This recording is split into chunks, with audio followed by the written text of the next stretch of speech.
যারা আল্লাহরে ভয় করো তোমরা সুদের থেকে ফিরে যাও যদি মুমিন হও। ফাইল্লাম তাফআলু, এরপর যদি ঘাটতারামি কইরই হারাম খাও তা রেডি থাক। ফাজানু বিহারবিম মিনাল্লাহি ওয়া রাসূলি, আমি আল্লাহ আমার রাসূল নিয়ে রেডি আছি তোর সাথে যুদ্ধ করব রে বেঈমান। কারণ তুই মায়ের সাথে জিনা গুনাহ করবি আর আমি আল্লাহ তোরে ছাইরা দিমু, এটা কখনো হতে পারে না। সুদের খাতায় নাম লেখাইয়া তওবা না করিয়া 1000 বার হজ করলে একটা লাব্বাইক কবুল হবে না। 13 খতম কোরআন পড়লে একটা অক্ষরের সওয়াব পাবে না। 10 তলা মাদ্রাসা বানাও, মসজিদ বানাও, সওয়াব নাই। যত জীবনে যত মোনাজাত দিবা একটা মোনাজাত কবুল হবে না।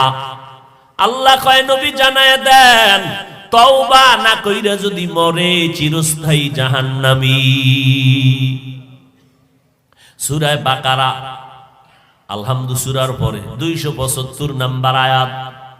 যারা আরবি পারেন না মোবাইলে একটু ডাউনলোড কইরা নিয়েন, বাংলা কোরআন লেখা সার্চ দিবেন, 30 পারা কোরআন আসবে। বাকারার 275 নাম্বার আয়াতের আগে পিছে কয়েক টুকরা আয়াতের ব্যাখ্যা বইরা দেখেন, অবস্থা কি কঠিন। আল্লাহ কয় দুই দলের, এক দলের কথা কোরআনে, আর এক দলের কথা আমি যুদ্ধ করব, তাদের কথা বলছি বুখারী শরীফে। ও নবী জানায় দেন এই জমিনের মধ্যে আমি আল্লাহর কিছু বন্ধু আছে, এদেরকে আমি বলি আর আমার ওলি। কোরআন শরীফে এদের নাম আউলিয়া। আমার ওলি আউলিয়ার সাথে যারা বেয়াদবি করবে, দুশমনি করবে, আমি আল্লাহ যুদ্ধ করার জন্য তৈয়ার হয়ে গেলাম। মান আদালি ওয়ালিয়ান ফাকাদ আযানতুহু বিল হারব, বুখারী শরীফের ইবারত। অতএব এই জমিনে যারা বলে ওলি আউলিয়া মানি না, এদের চিহ্নিত করে না, এরা কোরআন মানে না, বুখারী শরীফও মানে না।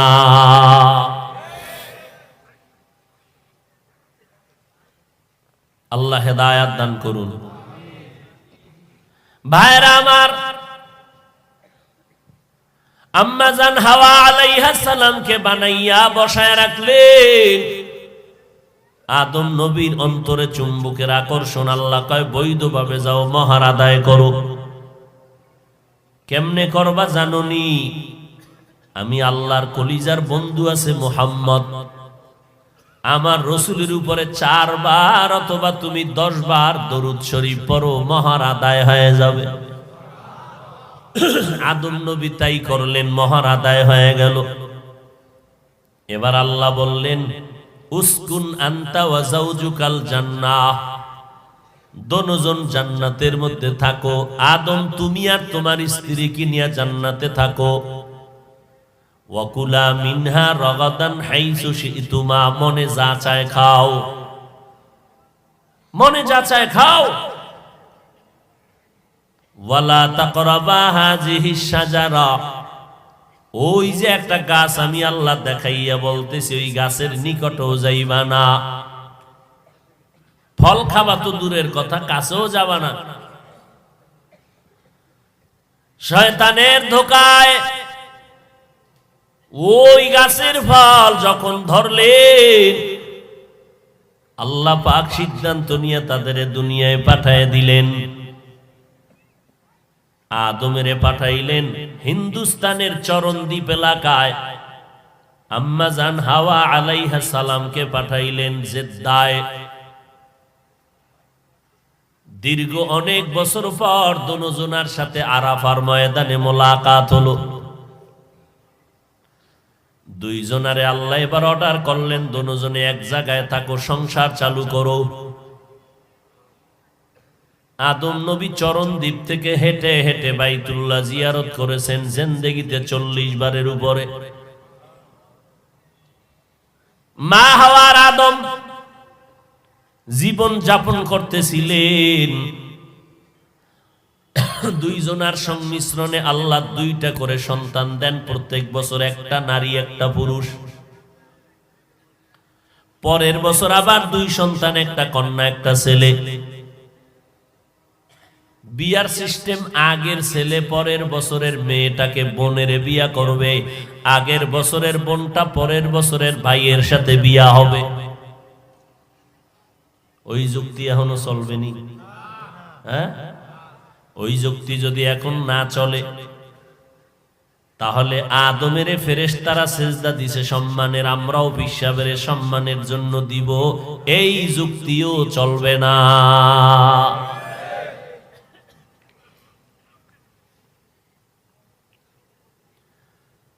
দুইজন করে সন্তান বছরে, আল্লাহ বললেন তোমার আব্বা আম্মা যেই পদার্থের তৈরি, তোমরা সন্তান সেই পদার্থের, অতএব তোমার বাবা মাটির, মা মাটির, তোমরাও মাটির। এ হলো এক জবাব। দ্বিতীয় জবাব, নাপাক পানিটা তৈরি হয় মাটির খানার থেকে, এর দ্বারাও প্রমাণ মাটির তৈরি।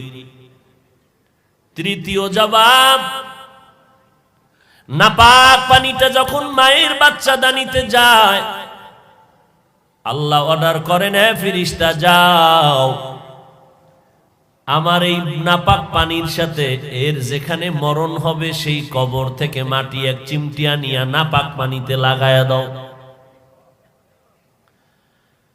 বান্দার কবে মরণ হবে, কোথায় কবর হবে আল্লাহ জানেননি? আল্লাহ জানায় দিলেন অমুক জায়গায় তার কবর, ওখান থেকে মাটি এনে লাগাও। এটাই হবে বান্দা মাটির সৃষ্টি। এবার আপনাদের কিছু প্রশ্ন যারা চালাক তারা করতে পারে। এই হাফিজ ভাই, যেই মানুষটা আগুনে পুড়িয়া মারা গেল, অস্তিত্ব নাই, লাশ গেছে কয়লা হইয়া। যেই মানুষটা লঞ্চ ডুবিয়া মাওয়া নদীতে মারা গেল, পদ্মায় পড়ে পানির মধ্যে গলিয়া গেল, কোন অস্তিত্ব নাই, এর কবর কই? এই এর মাটি আনবে কোত্থেকে? এর তো লাশই নাই। মুফাসসিরিনে কেরাম বলেন, মানুষের শরীরের পিঠের দিকে একটা সোজা হাড় আছে, যেটাকে মেরুদণ্ড বলে। সোজা মাথায় না পিঠে? ওই মেরুদণ্ডের বরাবর নিচে মার্বেলের মতো একটা গোলাকার গোড়া আছে। গোড়া আগুনে সব পুড়ে ছাই হয়ে যাবে, ওই গোড়া কখনো আগুনে স্পর্শ করবে না, পানিতেও গলবে না। সাগরেও যদি মানুষটার লাশ নিশ্চিহ্ন হয়ে যায়, ওই গোড়া তো কোনো না কোনো এক সময় গিয়া মাটিতে লাগবে, আর ওই জায়গায় হবে তার কবর। হাসরের ময়দানে ওখান থেকে তিনি দাঁড়াবে। আল্লাহ জানেননি? আল্লাহ যাই না যা ওই জায়গার থেকে মাটি আন। মিনহা খালাকনাকুম, শুধু এতটুকুর আলোচনা চলতেছে।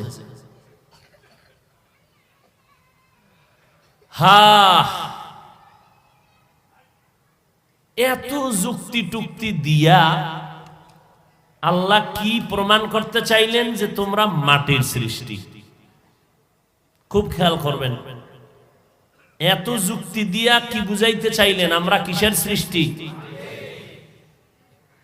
এত যুক্তি দিয়ে আমাকে মাটি বানানোর দরকার কি? আল্লাহ পাক বলেন, মাটির যুক্তি দিয়ে তোদের মাটির সৃষ্টি বানানোর এক কারণ, আমি আল্লাহ মানুষের সম্মান দিলাম সবার ঊর্ধ্বে, শ্রেষ্ঠ জাতি। আমি আল্লাহ মাটির সম্মান বাড়ায় দিলাম, নূরের সৃষ্টির এত সম্মান আমি দেই নাই। আগুনের সৃষ্টি জিনের এত সম্মান দেই নাই। আমি আল্লাহ মাটির সৃষ্টির অনেক সম্মান দিলাম।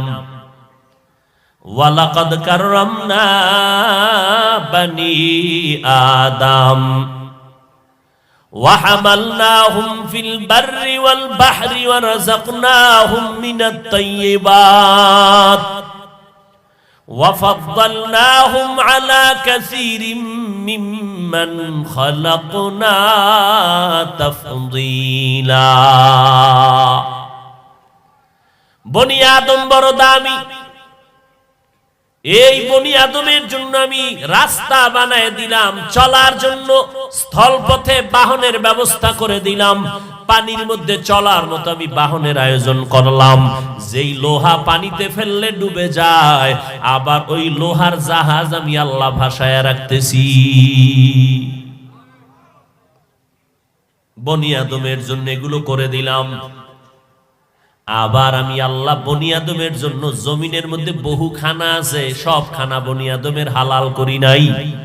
জমিনের মধ্যে শ্রেষ্ঠ পবিত্র খানা আমি আল্লাহ বনি আদমের জন্য হালাল করেছি। কুত্তায় নাপাক খায়, শুয়োরে নাপাক খায়, বনি আদমের আমি পবিত্র খানা দেই। ধানের চাল খাবি, ওই চালের ভাত খাবি, ওই চালটার আমি কি পরিমাণ কাবার দিয়ে আটকায় দিছি যেন ময়লা না লাগে। ও বান্দা, তরকারিটারে আমি কেমন ভাবে আটকায় দিলাম। তোর মশলা তুই খাবি, মশলা ছাড়া তরকারি ভালো লাগবে না। পেঁয়াজ রসুন ওয়াদাসিহা ওয়াবাসলিহা এগুলো সব কাবার করে দিলাম যেন ময়লা না লাগে। কারণ তুই আমার মোহাব্বতের গোলাম, তোর জন্য আমি বড় আদর করে খানার আয়োজন করে দিলাম, পবিত্র খানা। নদীর মধ্যে বহু ধরনের মাছ আছে, আমি আল্লাহ তোর জন্য পিওর পিওর ভালো ভালো মাছ তোর জন্য রেডি করে রাখছি। জমিনের মধ্যে বহু পশু আছে, সব পশুর গোশত তোদের জন্য হালাল করি নাই। যেই পশুর গোশত হালাল করছি বড় ভালো মজাদার, তোদের স্বাস্থ্যসম্মত। এরে বান্দা, আমার আল্লাহ যেই গোশত হালাল করছেন ওটি খাইলে তোমার শরীরে কোনো ক্ষতি নাই। কিন্তু যদি অন্যটা খাও হারাম, এটা খাইলে শুধু আল্লাহর বিধান লঙ্ঘন হবে না, দুনিয়ার লাইনে তোমার শরীরের প্রচন্ড ক্ষতি হয়ে যাবে।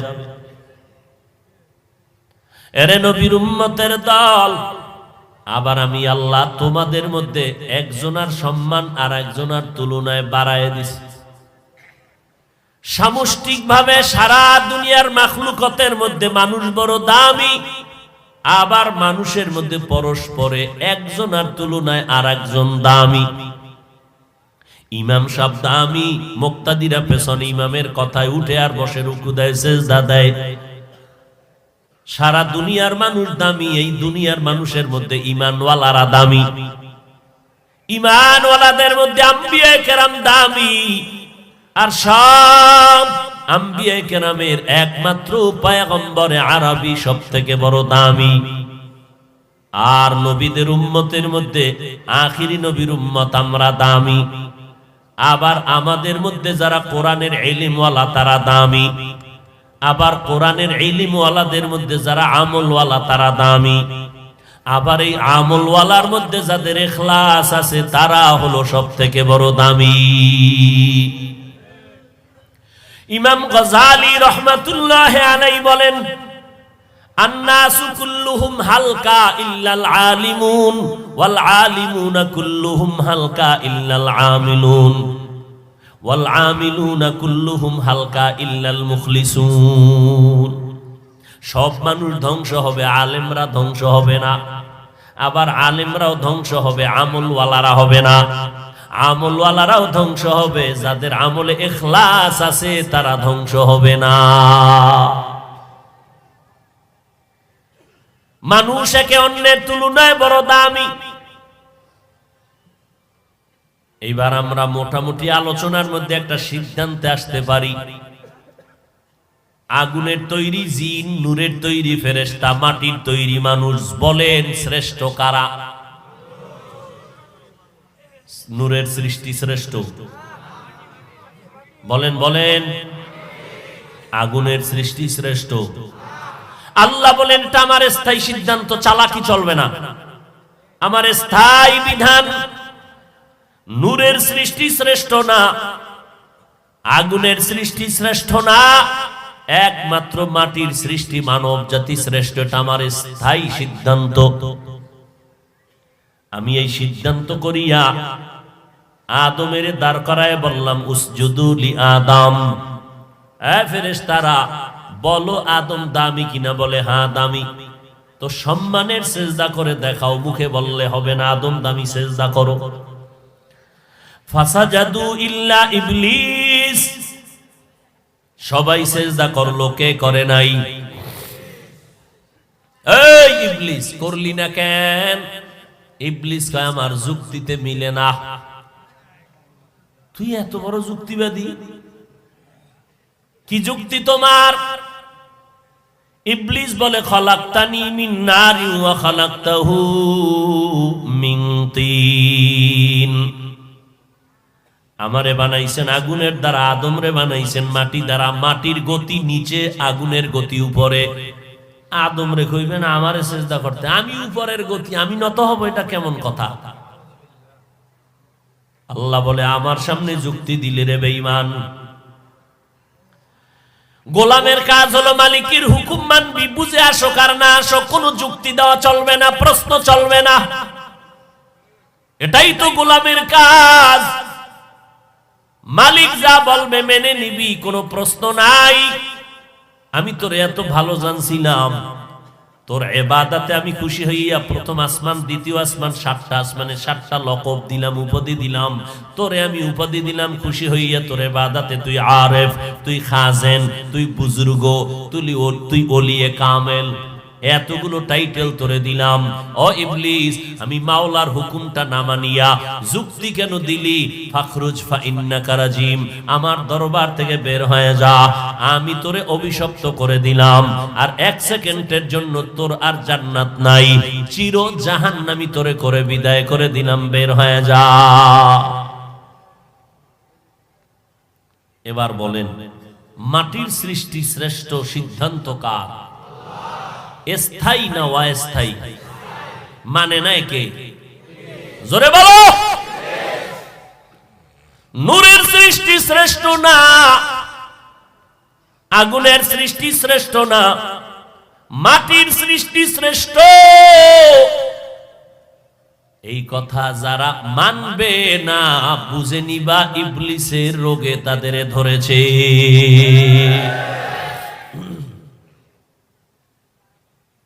এবার আমার নবীর নিয়ে এক টানাটানি। বলেন আমার নবী খালেক না মাখলুক? আল্লাহ না গায়রুল্লাহ? কে চিন্তা করে নবী আল্লাহ? তো এটা কইতে আবার চিন্তা করা লাগে।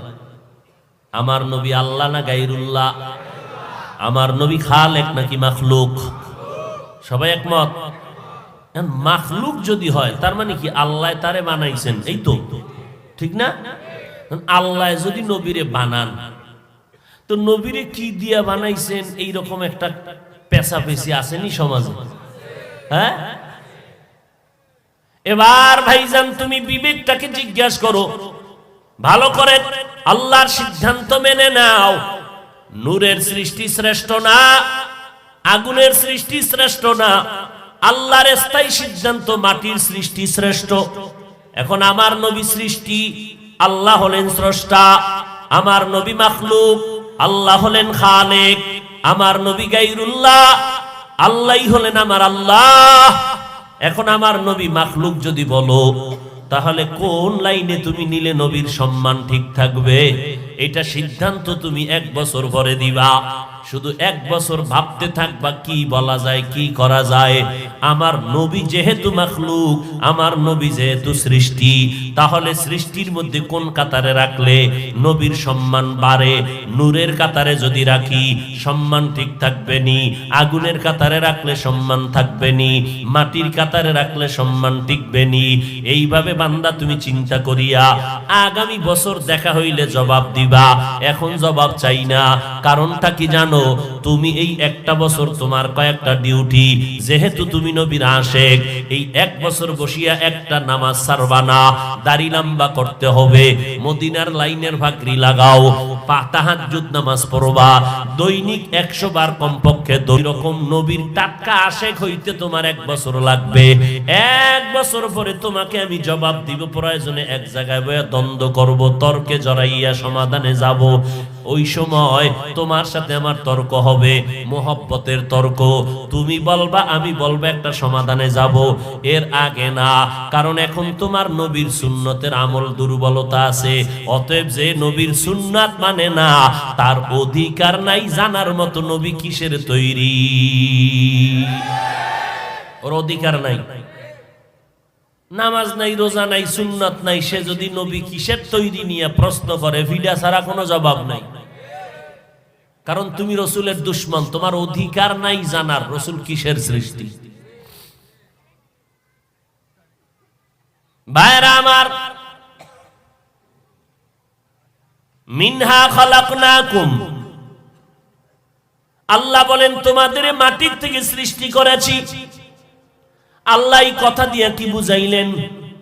আল্লাহ বুঝাইলেন এক নাম্বার উপদেশ, দেখ মাটি থাকে পায়ের নিচে, উপরে মারলে নিচে চলে যায়। মাটি থাকে সবার নিচে, পদদলিত। আমি আল্লাহ তোরে মাটির থেকে বানাই একটা সবক দিলাম, তোরে আমি মাটির নিচের মাটি দিয়া বানাই, কিন্তু তোর মর্যাদা নিচে রাখি নাই। আমি আল্লাহ তোর সম্মান আমি সবার উপরে উঠাইয়া দিলাম। অতএব বান্দা তুই সম্মানটারে ধইরা রাখ, সম্মানটারে ধরে রাখ। এই সম্মান যদি ধরে রাখতে পারো, আমি আল্লাহ চ্যালেঞ্জ দিলাম, তুমি দুনিয়া তো বাদশা, পরকালেও বাদশা। সম্মান ধরে রাখো। মাটির মানুষ, আজ আমরা মাটির মানুষ হওয়ার পর আল্লাহ এত পরিমাণ সম্মান দিলেন। গরু আমাদের গোলামি করে, মাছ আমাদের গোলাম, সূর্য আমাদের কথায় চলে, সূর্য আমাদের গোলামিতে নিয়োজিত, বাতাস আমার গোলাম, পানি আমার গোলাম। কেন আমার সম্মান বেশি? কেমনে বেশি? কি কারণে? শক্তির কারণে না, আমি দুর্বল, শক্তি নাই আমার। একটা গরুর কাছে গেলে লাথি মারলে 3 দিন বেহুশ, ও দুধ পাইব? আরে উস করতেই 3 দিন লাগবে। কিন্তু গরুটায় লাথি মারে না, মালিক কয় এই থাম। মালিক এই কথা বলায় গরু ঠান্ডা হয়ে গেল। দুধটাই না বালতি ভরে ঘরে নিল, বাচ্চাটার 1 ফোঁটা দুধ দেয় নাই, গাভীটায় রাগ করে নাই। কারণ আল্লাহ বানাইছেন বনি আদমের গোলামির জন্য গরু ঠান্ডা। মেহমান ঘরে আসছে, বাচ্চাওয়ালা মুরগিটারে জবাই দিয়া মেহমানদারি করলি, বাচ্চাগুলো আম্মু আম্মু বলে কান্না করে, ওর আপন কেউ নাই। ওদিকে সিল ঘুরতেছে, বাচ্চা দেখতেছে মা হারা পাইলেই ধরে নিবে। বুঝে না, বুঝে না, দুনিয়াও বুঝে না, আখেরাতও বুঝে না। যদি বুঝতো তাহলে বোকার মতো বলতো না আমার মুরব্বি লাগে না। ওরে খোলা যার মুরব্বি নাই, এমন বাচ্চা পাইলেই কিন্তু চিল আক্রমণ করে। এই জমিনে যার মুরব্বি নাই, দেখো তারাই কিন্তু হযবরল জিন্দেগিতে বইরা গেছে। একবার আহলে হাদিস, একবার আহলে কোরআন, একবার ওই দরবার, একবার সেই দরবার। কেন? ওর মুরব্বি নাই, যেখান থেকে পারে সেখান থেকে বাতেলরা চিলের মতো থাবা মারে। আর যদি বাতেলেরা জানে এই লোকটা আহলে হক ওলামাদেরকে মাইনা চলে, ভুলে ওর কাছে আয় না, ভুল আইব না। করে যদি একটা বই দি, ও যাই হুজুরের দেখাইবে, হুজুর এই বইটা ভরা যাইব না, তাই তো আমার গোমর ফাঁস হয়ে যাবে, অর্ধারে যাওয়ারই দরকার নেই। আরে ভাই, মুরব্বি মানিয়াও ঠিক থাকতে পারি না, আর যাগো মুরব্বি নাই, এগো উপায় কি? আল্লাহ হেদায়েত দান করুন। ভাইরা আমার, মিনহা খালাকনাকুম থেকে প্রথম সবক নাও। যদিও তুমি মাটির সৃষ্টি, মাটি নিচে, সম্মান নিচে না উপরে? জোরে কোন কদ্দুর দেরাত। সারা দুনিয়ার মাখলুক যদি এক পাল্লায় ওজন করো, আর এক পাল্লায় যদি মানুষের ওজন দেও, মানুষের মর্যাদার পাল্লা ভারী হয়ে যাবে। গোটা দুনিয়া মানুষের গোলাম। ওমরে ফারুক অর্ধ দুনিয়া শাসন করলেন। কেমন শাসক! নদীর মধ্যে পানি নাই, শুকায় গেছে। ওমর চিঠি লেখা দিছে, এইটা চিঠিটা নদীর মধ্যে ফালাবি। ওমর চিঠি দিছে, চিঠি নিয়ে যখন ফালায় দিছে, সাথে সাথে শুকনা নদীর পানির জোয়ার শুরু। আরো জোরে কও, নিমক হারাম মানুষ আজকে সেই সোনার বাংলায় দাঁড়াইয়া ওমরে ফারুকের একদল টুপিওয়ালারা কয় ভণ্ড। আবারও আসতে, আপনারাও কি সেই হুজুরদের পাছাটা গোলাম? ওমরে ফারুকরে যারা ভণ্ড বলে, এদেরকে এরা ভণ্ড হওয়ার জন্য আর কোনো দলিলের দরকার নেই। সাহাবায়ে কেরাম নিয়ে যারা সমালোচনা করবে, খোদার কসম তারা ইসলামের নামে ভণ্ড।